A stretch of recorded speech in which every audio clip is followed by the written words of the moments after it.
Welcome to today's English listening story practice. This is a Level 3 English story called The Wedding Guest. Vocabulary Preview. Before we begin today's story, here are a few words you will hear. Illusion, a false idea or belief, something that is not real. Clutching, holding something tightly, often because of strong emotion. Shiver, a small, sudden movement of your body because of fear, cold, or excitement. Devotion, deep love, loyalty, or commitment to someone or something.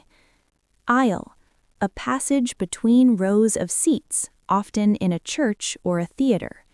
Now that you know the key words, let's begin our story. My name is Emily Carter. I am 32 years old. Everyone told me a wedding day was the happiest day of a woman's life. For me, it became the day I realized that happiness can be an illusion.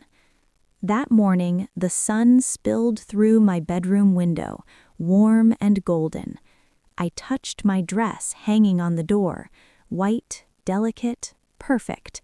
My hands trembled as I whispered, "Today is my day." The house buzzed with excitement. My mother's soft tears fell as she braided my hair. My father squeezed my hand tightly, whispering, "I'm proud of you, Emily." Friends laughed and chatted, bringing flowers and gifts. The air smelled of roses and fresh bread. Everything seemed perfect. I was marrying Daniel, the man I had loved for 5 years. The man I trusted with my heart, the man who promised me forever. The church was breathtaking, rows of white flowers, sparkling sunlight through stained glass, soft music filling the air. I stood behind the grand wooden door, clutching my bouquet, my heart beating like a drum. Then the doors opened, and I walked down the aisle. Daniel's eyes met mine, and he smiled. But that smile, it was different, uneasy. The ceremony began. The priest spoke of love, loyalty, and trust. The guests were quiet, some smiling, some holding back tears. I felt my heart swell with happiness. Then I saw her, a woman I had never seen before, sitting alone in the last row. Dark blue dress, eyes fixed on Daniel, not on me. I felt a shiver run down my spine. My chest tightened. Daniel noticed her too. His hand shook. A flicker of fear passed through his eyes. I wanted to stop the ceremony. I wanted to ask, "Who is she?" But the music continued. The words continued. I stayed silent. "Do you take this woman?" Footsteps echoed behind me. She stood up, calm, determined. The entire church froze.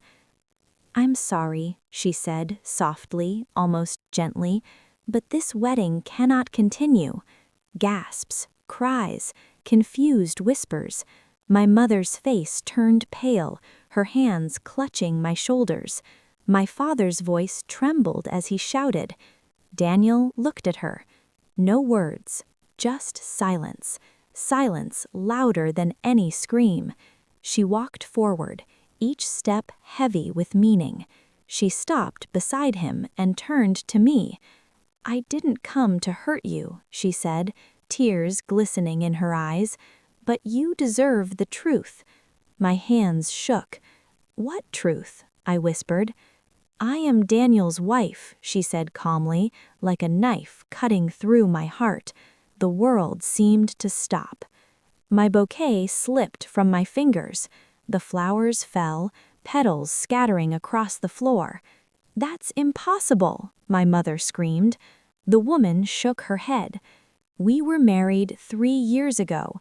He promised me he would leave you, and today he planned to start a new life with you." I turned to Daniel. "Tell me she's lying."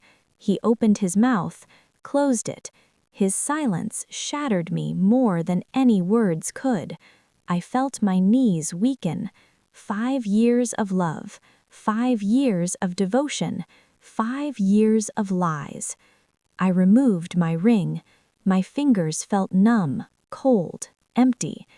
"This is your wedding," I said quietly, "not mine." I walked down the aisle alone, past the flowers, past the guests, past the life I thought I had.